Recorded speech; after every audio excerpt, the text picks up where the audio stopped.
कहते हैं कि इस दुनिया में कुछ ऐसी शक्तियां हैं जिन्हें हम देख तो नहीं सकते पर महसूस जरूर कर सकते हैं। और उन्हीं में से एक भयानक शक्ति हर 100 साल बाद जागती है। आज हम उसी शक्ति की कहानी को करीब से जानेंगे। एक ऐसी कहानी जो सोचने पर मजबूर कर देगी कि कुछ दरवाजे हमेशा बंद ही क्यों रहने चाहिए। और ये सिर्फ एक कहावत नहीं थी, ये एक हकीकत थी। एक ऐसी हकीकत जिसे नज़रअंदाज करना शायद इतिहास की सबसे बड़ी भूल साबित होने वाली थी। कहानी का अंत और शायद शुरुआत भी सब कुछ इन्हीं दो शब्दों में छिपा था। जब पुलिस उस डरावनी हवेली में दाखिल हुई तो उन्हें दीवारों पर खून से लिखे ये शब्द मिले।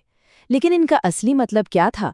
ये एक ऐसा सवाल था जिसका जवाब अतीत की गहराइयों में कहीं दफन था। तो इस रहस्य की परतों को खोलने के लिए हमें थोड़ा समय में पीछे जाना होगा।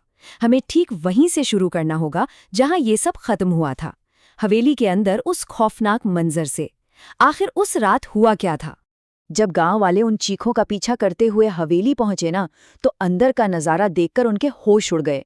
दीवारों पर खून के छींटे थे और बेसमेंट की ठंडी जमीन पर दो बेजान शरीर पड़े थे। लेकिन लाशों के पास ही एक चीज और मिली, एक पुरानी डायरी। पुलिस को उस वक्त अंदाजा भी नहीं था कि ये डायरी सिर्फ एक सुराग नहीं बल्कि इस पूरी पहेली की चाबी थी। उस डायरी के पन्नों ने एक ऐसी कहानी बताई जो एक बहुत ही खूबसूरत सपने से शुरू हुई थी। मुंबई की भीड़ से दूर एक शांत जिंदगी का सपना। पर यह सपना जल्द ही एक ऐसे खौफनाक दुस्वप्न में बदलने वाला था जिससे जागना नामुमकिन था। तो ये है रेहान और नेहा, दोनों लेखक थे जो शहर की भागदौड़ भरी जिंदगी से तंग आ चुके थे और महाराष्ट्र के एक छोटे से गांव की इस पुरानी हवेली में सुकून की तलाश में आए थे।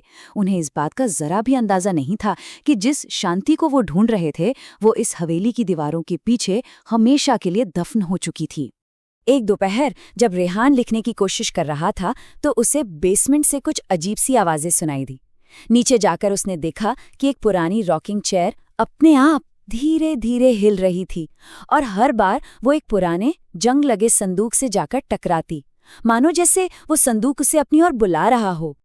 अब उत्सुकता तो होती ही है, रेहान खुद को रोक नहीं पाया और उसने संदूक का ताला तोड़ दिया। अंदर लाल कपड़े में लिपटी एक अजीब सी पुरानी गुड़िया रखी थी। उसके साथ कुछ फटे हुए पन्ने भी थे जिन पर सिर्फ 2 शब्द लिखे थे, त्रिगोरी, छूना मत। एक पल के लिए रेहान झिझका, लेकिन फिर उसने उस चेतावनी को नजरअंदाज कर दिया और गुड़िया पर से कपड़ा बस जरा सा हटाकर देख लिया। और यही वो गलती थी जिसकी कीमत उसे अपनी जान देकर चुकानी पड़ी। और बस उस संदूक के खुलते ही हवेली का पूरा माहौल बदल गया। अजीबोगरीब घटनाएं होने लगी जिसने रेहान को जवाब ढूंढने पर मजबूर कर दिया। वो नहीं जानता था कि उसने अनजाने में एक ऐसे सदियों पुराने श्राप को जगा दिया है जो अब अपना नया शिकार ढूंढ रहा था। रात के सन्नाटे को अब दर्द भरी चीखें चीरने लगी थीं।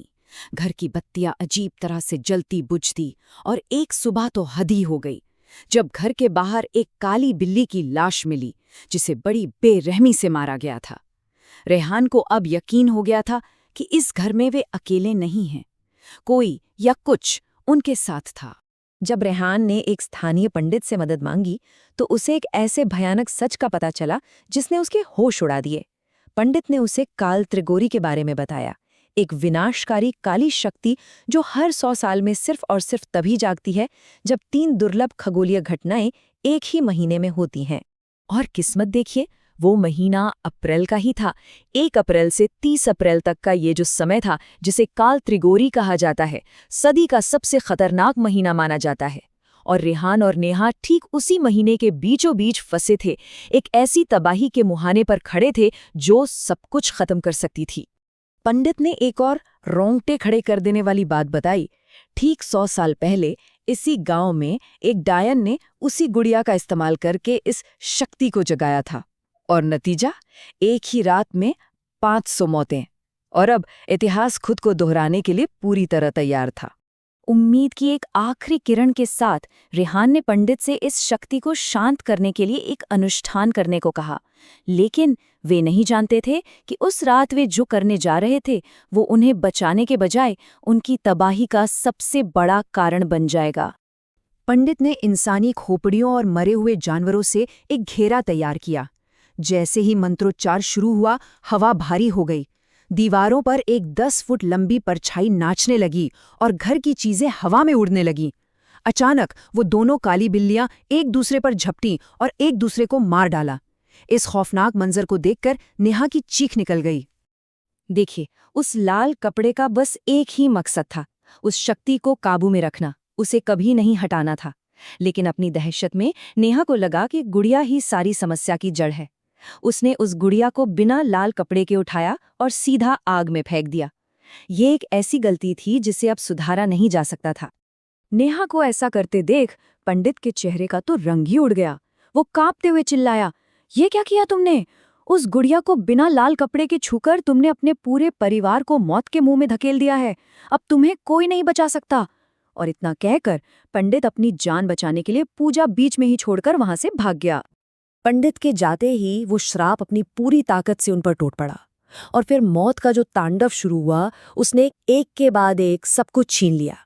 अगली सुबह खबर आई कि नेहा के मायके के घर में आग लगने से उसका पूरा परिवार जिंदा जल गया। कुछ ही घंटों बाद उस पंडित की लाश जंगल में मिली, जिसे बड़ी बेरहमी से मार दिया गया था। और सबसे खौफनाक बात, नेहा अब नेहा नहीं रही थी। उस काली शक्ति ने उसके शरीर पर पूरी तरह से कब्जा कर लिया था। अपनी आखिरी उम्मीद के साथ रेहान ने उस संदूक को जलाने का फैसला किया, लेकिन जब वो बेसमेंट में पहुंचा तो उसकी आंखों के सामने जो नजारा था, उसने उसकी आत्मा तक को कंपा दिया। जिस गुड़िया को नेहा ने जलाया था, वो पूरी तरह से ठीक हो चुकी थी और संदूक के ऊपर बैठी अपनी लाल आंखों से सीधे उसे घूर रही थी। अब बचने का कोई रास्ता नहीं बचा था। रेहान की डायरी का आखिरी पन्ना यहीं खत्म होता है और इसी के साथ हम वापस उसी मोड़ पर आ जाते हैं जहां से हमने ये कहानी शुरू की थी, उस खूनी बेसमेंट में। गांव वालों को हवेली के बेसमेंट से रेहान और नेहा की लाशें मिलीं और रेहान की डायरी ने उनकी मौत से पहले की पूरी कहानी बयां कर दी। लेकिन एक आखिरी सवाल अभी भी बाकी था। पुलिस ने पूरा घर छान मारा, उन्हें रेहान की डायरी मिली, दोनों लाशें भी मिली, सब कुछ मिल गया। लेकिन दो चीजें गायब थीं, वो पुराना संदूक और वो शापित गुड़िया। वो जैसे हवा में ही गायब हो गए थे। सवाल ये है, आखिर कहाँ? वो गुड़िया और वो संदूक आज भी कहीं बाहर हैं। हो सकता है किसी पुरानी दुकान में या किसी के घर के स्टोर रूम में, बस चुपचाप इंतजार कर रहे हैं अगले 100 साल पूरे होने का। क्योंकि ये कहानी खत्म नहीं हुई है, ये चक्र फिर से शुरू होगा। और जब ऐसा होगा तो सवाल सिर्फ ये है कि अगला शिकार कौन होगा।